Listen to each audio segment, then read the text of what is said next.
We're live, Mike.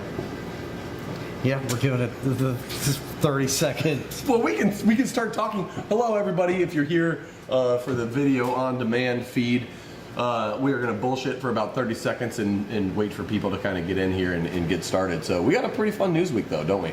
We do have a fun news week. I'm pretty excited. Man, I don't think we're going to get through everything, but we're going to try our damnedest. So good luck to all you listeners. And if you need to see any changes or want to see any appreciable amount of more shorts being posted, please mock and ridicule producer Dan mercilessly in chat. That will hopefully drive the point home that we need to get off our lazy asses and get to work.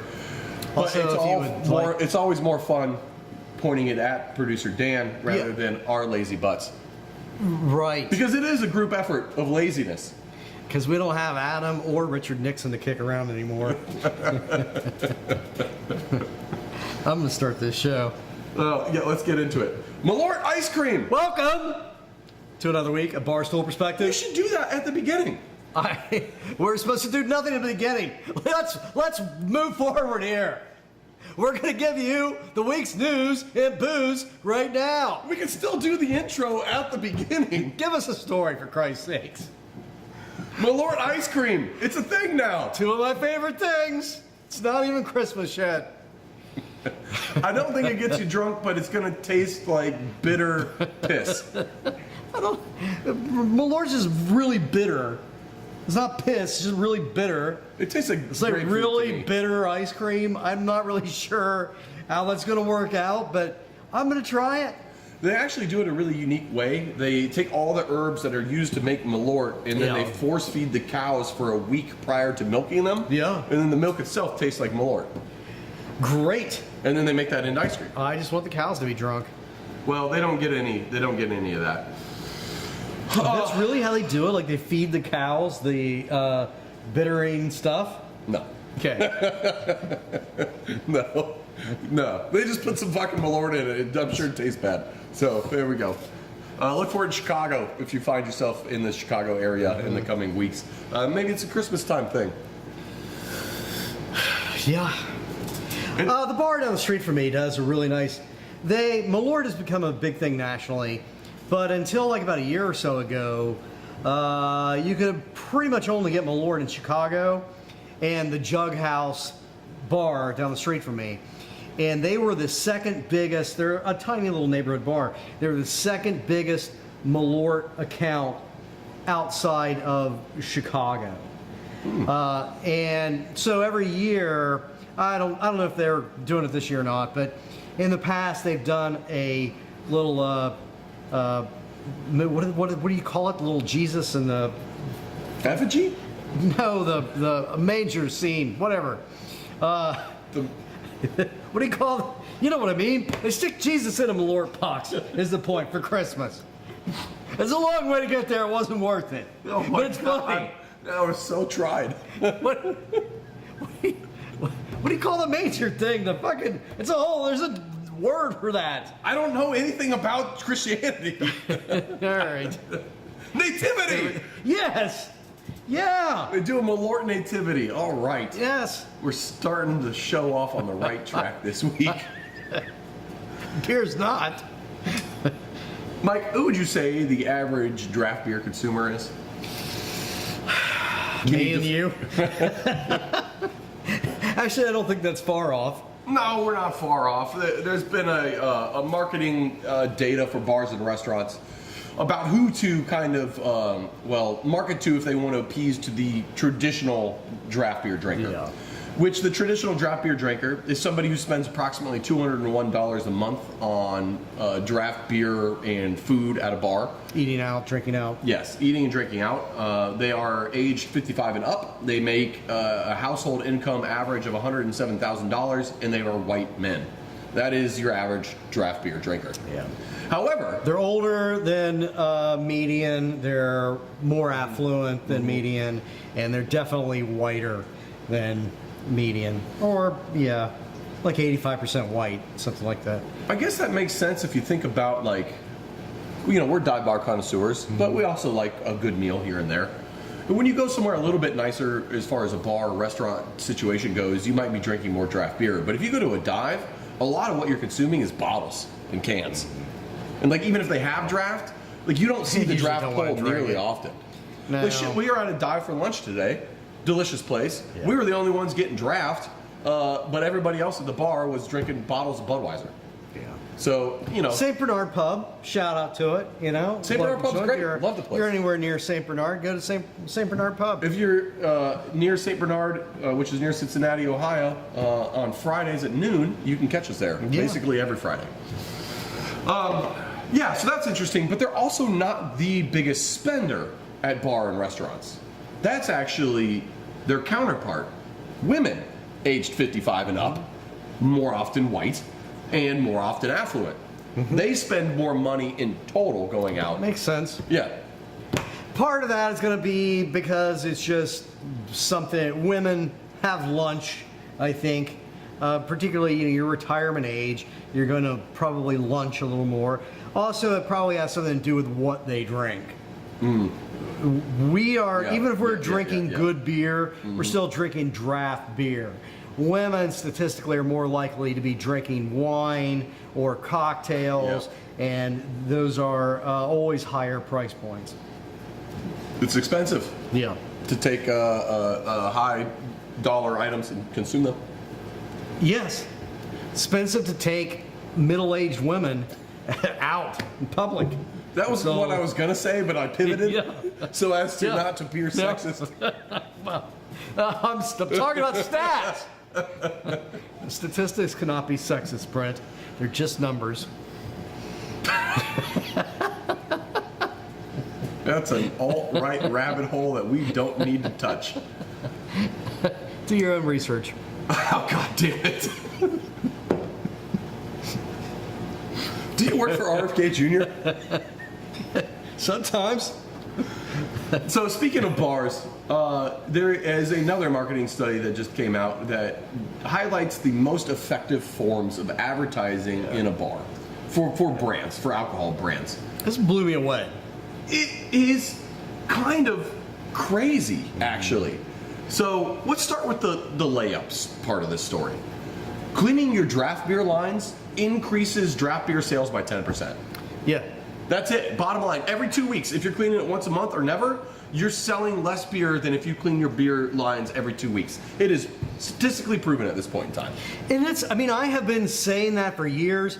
The decade that I spent teaching a beer class, I would talk to students about the fact that a lot of quality beer and tasting beer is influenced by whether or not your bar is cleaning their draft lines. If you're drinking a beer on tap, it's difficult unless you know what that beer is supposed to taste like. It's difficult to know whether you are tasting a good representation of that beer or you're tasting a bad representation of that beer because the bar is sabotaging that beer by not cleaning its draft lines frequently enough. I've had beers before that I've never tried ruined because the place I was at didn't clean their lines, and I didn't know it at the time. Yeah. I just thought like, oh, this beer's piss, like I'll never drink it again. And then for whatever reason, had it again, and like, oh my God, I wasn't right. It was the draft beer line. Right. Or you've had beer you have had before, and like this doesn't taste right. I know it's the damn line. I mean that sucks. And then you don't trust that place, and you think it's dirty. And I don't ever Right. want to go to a place that doesn't take care of their draft line. And if you're the brewery, it's really problematic because somebody, if it's the first time somebody tastes that beer that the bar has sabotaged, Yes. you can say, oh my God, I had that beer. It's disgusting. I'm never drinking that beer again. There's a pale ale brewed in Louisville that I had that I basically shit talked for 2 years straight because I thought it was awful, but it ended up being the beer line. Yeah, happens. So let's work Clean backwards. your lines, you make more money, you cheap bastards. Let's work backwards from that. Interestingly enough, taste is still the top factor as well for what you're going to choose to drink. As far as like flavor, things like that, like freshness, drink from a glass, quality of the draft, flavor and taste is still the top choice for people for what they choose to drink. And taste is obviously subjective. Something with more taste, as in an IPA or Imperial Stout or something, doesn't mean it's better. It's people want what they think tastes good. Yeah, which if you look at draft lines, most places, even good restaurants, their draft lines are usually terrible. You know, they're still usually mostly like light beers. So it's, when you're talking about flavor, I think what that means in this context isn't so much flavor, it's really kind of freshness. That the beer tastes like the beer is supposed to taste. It's fresh, it's crisp, it doesn't have off flavors, it's not sour or flat or you know, a bunch of other bad things you can do to a beer. Now, what is really interesting here is they looked at what are the most effective forms of marketing to consumers in a bar. And they looked at a variety of factors. I'm going to list off some of them in no particular order. Posters, menus, menu boards, neon signs, coasters, and glassware. Now, out of all of those, the most effective form of advertising in a bar, coasters. You told me these were a waste of money, bitch. We long believe they have been. They're the most effective form of advertising. Yeah. I am probably a little less surprised by that than you, but I'm still surprised. I can't believe that they are it. as effective as they are. Coasters. Man, to me it's always just been a throwaway item, but I guess if like you constantly look at it when you pick up your drink and you're playing with it and you do the whole poke game and whatever else. You ever play that game? Yes, sure. See how many you can poke through? You know, I got up to like 3 before. Coasters number 1.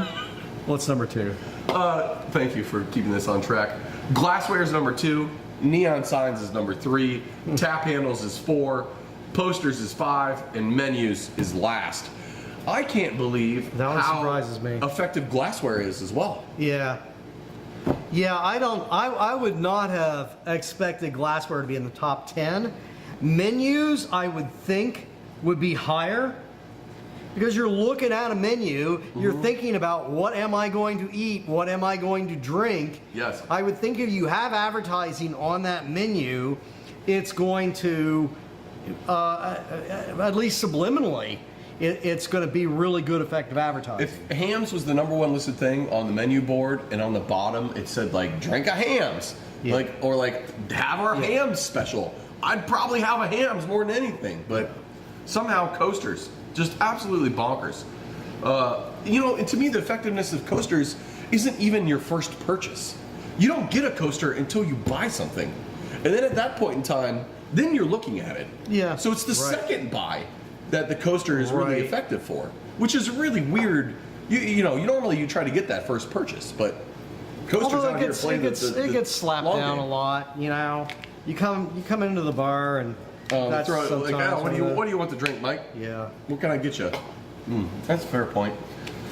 That's a dive bar. Or they're sitting there, thing they're too. stacked. You know, there's a stack of them. Yeah, but are you looking at the stack of fucking coasters, or are you looking at the tap handles and the menu board? The other interesting thing about these stats is who this works on. And statistically speaking, it works by far and away best on Gen Z. They are the most influenced by shtick, by stuff, by advertising stuff. They're more likely in any other generation to base their purchasing decisions on those point of sale advertising things. Why? Pieces. Is it because they're young? Is it just a young people thing? You're going to just trust the shiny, fancy advertisements, or what? I mean, they are the generation of influencer nonsense. They are a generation of being told what's good by advertisers and influencers and bullshit. They're also that generation that got screwed most by COVID, so you didn't quite have the same sort of when I started drinking way too young, what my peers drank influenced what I drank. So you are talking about a generation that didn't necessarily have the same sort of real-time peer influence on what other people like. So maybe they're more reliant on, they also don't communicate as well. So they're probably more reliant on, you know, being told what's cool or what's good here based on ad. And it also makes sense with the menus. why menus aren't as effective as I think they should be. COVID killed menus? COVID killed menus, and Gen Z is more apt than any other generation to look at a menu off their phone as opposed to a printed menu with advertising on it. Interesting. It's just really curious. I just would never have guessed coasters. It's just such a throwaway piece of crap thing. Like, good God. Well, speaking of throwaway pieces of crap, energy drinks. Mm-hmm. Alcohol. What's the difference? Well, one gets you drunk. One does get you drunk, one gets you wired up, and 80% of drivers in America can't tell the difference. I can tell that by driving. A survey of 2,000 adult drivers in the United States has revealed 80% of them can't tell what has alcohol in it and what doesn't when looking at a shelf of a convenience store or gas station. They don't know if it's High Noon or Celsius energy drink. 25% of people think Liquid Death is an alcoholic consumption product. Which is fine. That one's not going to accidentally get you arrested. But that story did start with like some guy they'd interviewed as part of this polling who confessed that he had like spent a long time pounding a White Claw on his way to work every morning because he thought it was an energy drink. And so, how does he not ever read the can in all those days? Just read it once. Mostly, it speaks to just how epically fucking stupid this country has become. But I guess it also speaks to what they're doing, these products are doing with labeling. You know, their label designs and their packaging designs. I don't know. I mean, those stats, is there going to be more regulation around how you market and how you design packaging for some of these things? Because it is, I mean, these stats don't change my opinion that if you can't tell an RTD from an energy drink that you're stupid, you are. But what they do highlight is what a high percentage of that specific stupidity there is going on in this country. So, you know, if people are, you're pounding a 6-pack of White Claw because you think it's going to keep you awake while you're driving through the night, that's a genuine problem for safety. I just don't know how you can get through like a 16-ounce can of 8% White Claw, hard White Claw that looks like an energy drink, and not be like, oh, I'm getting drunk, not fucking waking up. I think if you're that stupid, you shouldn't have a driver's license to begin with. But again, it's a lot. Look at the can. Do they not? People don't read cans. That's insane to me. Do you not want to know what you're consuming? People don't read. We are a fantastically illiterate society now. I'm proud of that, Mike. I haven't read anything in at least 6 months. I have AI dictate everything to me. Yeah. Well, that is the way of the future, Brett. Well, what's interesting here is that we have some brands that are particularly problematic. 2/3 of surveyors didn't know Four Loko, which has 14% alcohol. That one's really crazy. 66%. Four Loko will get you wasted. Yes. You accidentally pound a White Claw. You're not going to get a buzz from that. You accidentally pound a Four Loko, you're copping a nice little buzz. One that shocked me the most was BuzzBalls. 57% of surveyors thought BuzzBalls didn't have alcohol in it. It's called BuzzBalls, and it's in a ball shape. It's dumb little balls. Who thinks, oh, that just looks like a nice sipping energy drink? We get this wild eggnog flavored energy drink, get fucking wasted at Christmas time by accident when I'm trying to fucking drive across the road. Please write in. I have things to sell you, idiots. Jesus.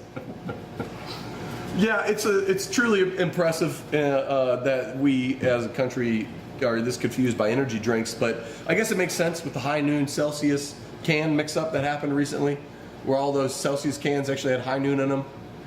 Do you remember that? Yeah. Yeah. So, Although, I mean, that was just a contract brewery. well, if they can't tell, if they can't read either, they're just grabbing cans. Yeah. Man. I mean, the question is how many people drank that and didn't. At some point, somebody caught it, but like, how far in were you? Before somebody was astute enough to say, "Hey, this is the wrong drink." Oh, my 4th Celsius energy drink has me slurring words. I don't normally do that. Yeah, maybe there's an issue. Well, My kids had 6 of them, and he's running around like a lunatic. England is looking at banning the sale of energy drinks to children under 16 if the energy drink contains 150 milligrams of caffeine or more. For reference, a cup of coffee is like 80 to 90 or so milligrams of caffeine. So 150 isn't that much, and a lot of energy drinks are usually only around like that 100 to 130 range from what I could tell. So I don't really know, like, is this a good thing? Is this just the nanny state of England cracking down on some stupid shit? Like, I don't care mostly, but what is interesting is that is the bar that they're using is 150 milligrams of caffeine. And they're stating the reason as being concentration, okay, I can get that with caffeine, but also more so obesity and bad health. Well, caffeine doesn't make you fat. Caffeine, if anything, makes you run around like a crazy person. It's interesting. I mean, that we're doing almost parallel things in the United States here, right? Where you have this. We're not going to get into the rabbit hole of RFK Jr. and the Make America Healthy, blah, blah, but they're focusing on really arbitrary things and ignoring other ones. So those energy drinks, you got all that taurine and sugar and fake sugar. That's the shit that's really bad for you in those drinks. It's not the caffeine. It's all the stuff that you get around FDA regulations because it's a supplement, which isn't regulated the same way in the FDA as food or drugs are. So if it's not a food and it's a supplement, you can do some real greasy stuff. And they do. Energy drinks are horrible. Absolutely horrible for you. And this is, I mean, that's rich coming from a couple guys who got fucking drinking problems. But, like, they're not great. And if you don't know that, that's a problem. If you know it and choose to still consume them, fine, more power to you. But I'll stick with my coffee, thank you. Yeah. That, I think, is the takeaway at the end of the day. Children should drink more coffee. I was looking into child labor laws earlier this week, Mike. How to duck them? Good for you. Yeah, you're a business owner, man. That was what I was looking up. Yes. We'll have to talk off air about that later. Garage beer. You may have heard of it, especially if you're from Cincinnati. It is Northern Kentucky born. Well, originally, yeah, sure. And it is now owned by the Kelsey brothers, in addition to some other minor investors. And it is now worth a staggering $200 million, their company. It hasn't aired yet, but we have filmed a short where we taste garage beer. And I don't want to give away the plot to that short, but it's a short. Garage beer doesn't fare that well. It's not good. I think when it was originally started out by Braxton, I recall it being just like a nice, well-crafted, crushable yellow beer. Sure. It has degenerated into this this water-like product that has less body to it than Mick Ultra. Who is drinking it? It's moved locations of where it's made too, which I think is indicative of that. It started at Braxton. Braxton made it when they first sold it to Andy Sauer, who's based out of Columbus, Ohio. And then Andy knew Travis Kelsey and got involved with JC Kelsey. That way, the Kelsey brothers got them to invest because apparently they wanted to get behind the alcohol brand, blah, blah, blah, blah, blah. Anyway, so they were making it at Braxton. They moved it actually up to, what's that shitty place that's closing that pretends to be punk? Brewdog. Yeah. They moved it up to Brewdog for a little bit in Columbus, Ohio, and now it's actually being produced at I can't say it's city beer, but it's a city beer equivalent in Contract brewer in somewhere. what's that state? Wisconsin. Wisconsin. Yes, thank It you. is a state. So they've only gotten bigger and bigger, and they are apparently putting up big revenue numbers, $70-ish million estimated They sales did this year. $20 million last year. They have a projected $60 to $70 million this year. So the growth is astronomical. Like, Yeah. I thought the $200 million figure when I first heard it, it was just like, that's complete bullshit. This is totally manufactured nonsense. But their stats are there. I mean, they're selling the hell out of it. I'm just not sure who's drinking it and why. I've never seen anyone consume it. Where is it being drunk? Is it all like in Philly?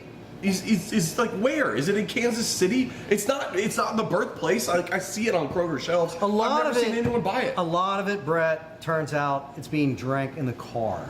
Because people walk in the convenience store, they get ready to grab a liquid death, but they think, oh no, I don't want to get drunk.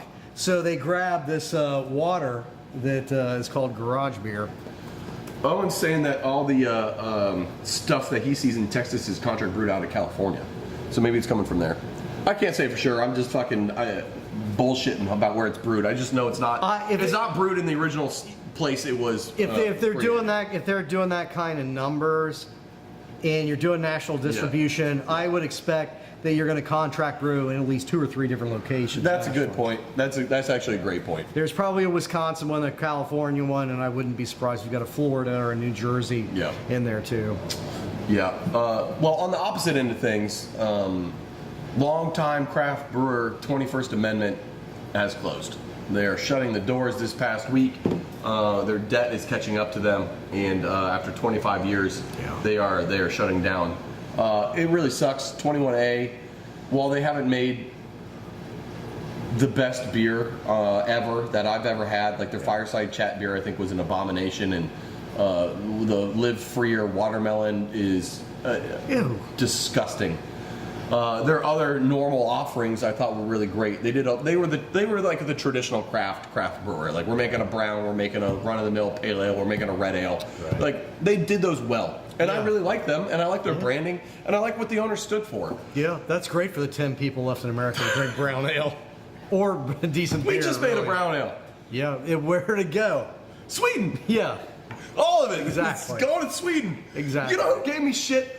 I don't think this person watches, but Colin from Westside Brewing, if you're watching, come at me, bro. Come at me. What's Colin giving you shit for? For making a brown ale? Told me to stay in our lane. Said, I'm making fucking fruit beer next, you son of a bitch. He's made fruit beer before, that hypocrite. Well, the numbers are staggering, though, on 21A. They were doing 101,000 barrels of beer in 2019, which puts them solidly in the Rheingeist Great Lakes beer territory. And within 6 years, they were doing 23,000. Within 5 years, they were doing 23,000 barrels of beer. That is crazy. 23,000. COVID just absolutely killed them. Yep, that's like unbelievable amount of loss. Like, just hemorrhaging money.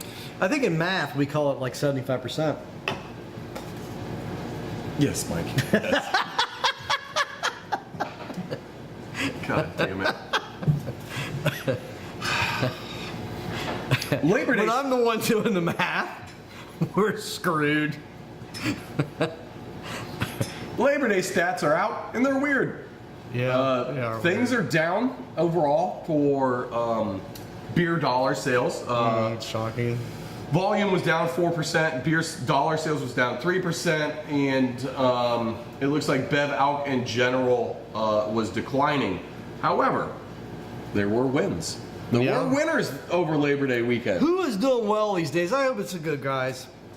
Mike, I'm here to tell you that Sazerac BuzzBalls was up 75%. Yes! Beatbox. Who's drinking BuzzBalls?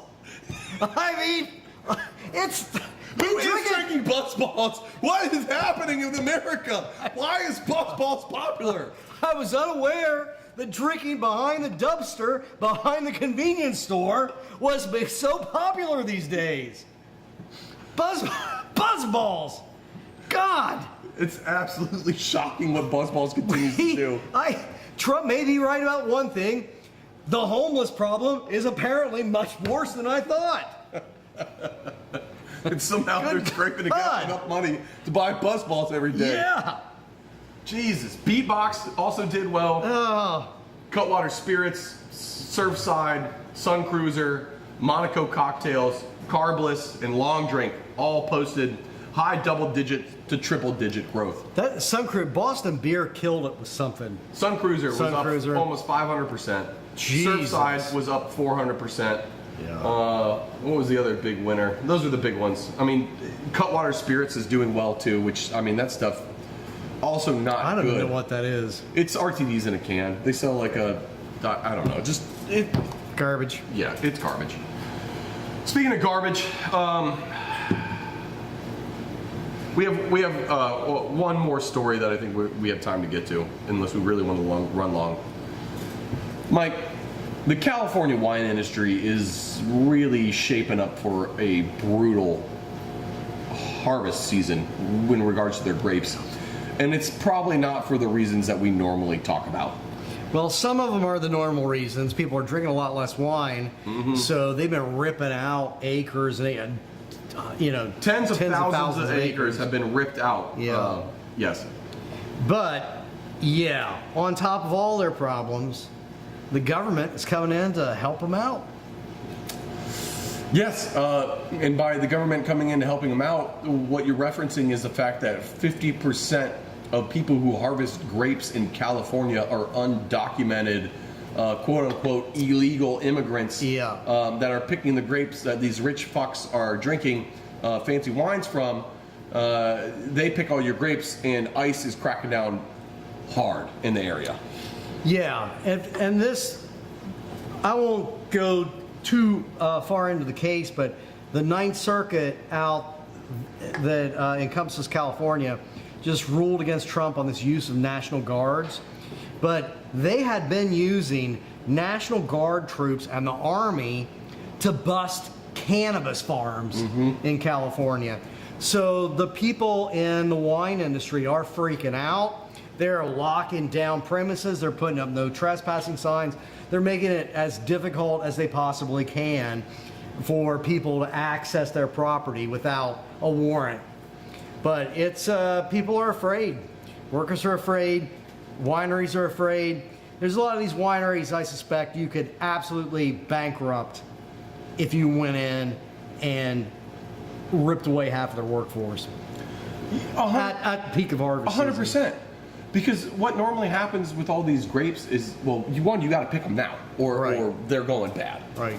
You pick them now, you press them in the juice, you either freeze that juice and sell it into the bulk market, or you turn it into wine and you sit on it and hope to make profit eventually on it. The fact that last year, about 250,000 tons of grapes went unpicked already, just because, not because of immigrants getting detained, but because there was just no demand. So farmers just let the grapes rot on the goddamn vine. The fact that you went from that and 40,000 acres of wine grapes being ripped out in Napa, 40,000 acres. That's crazy. To now all of a sudden what is left isn't going to be able to get picked potentially because people are getting detained. I mean, like, just shut Napa down. The whole region is going to be screwed. It's also crazy it's depressing what Napa's going to look like 10 years from now. That's almost like a lot of places that we're losing permanently. I think we can stick Napa on the endangered list because you have entirely abandoned vineyards now. So what's going to happen to that land? I mean, it is beautiful. It is. Climately perfect land. Sure is. So it's not like that's going to be coveted by developers.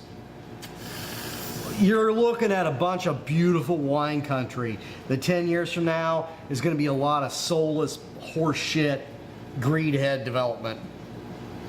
Mike, you really ruined the image I had of Napa and its hope for its future. I was thinking, now. Like, it's going to come back to where people could afford to, buy property there again, and we can revitalize this area in a sustainable and beautiful way. That's how America works now. God damn it, Mike. God damn it. Yeah. Do you guys remember last Thanksgiving when we told the story of an alleged criminal breaking into a winery and opening up a bunch of wine tanks and dumping all the wine down the drain? Like $300,000 worth of wine he dumped down the drain, yeah? Yeah, in like a matter of like 30 seconds, he dumped it all down the drain. Yeah, well, that guy got caught, and he's got to pay $50,000 in restitution, and he went to jail for a little bit. Nice. Yep. His name was Mark Griswold. Yeah. Yep. Well, I think he originally came out to California on a family trip they took from Chicago. He admitted to criminal trespassing and malicious mischief. Mm-hmm. That sounds nice. Sounds fun. Yeah. Yeah.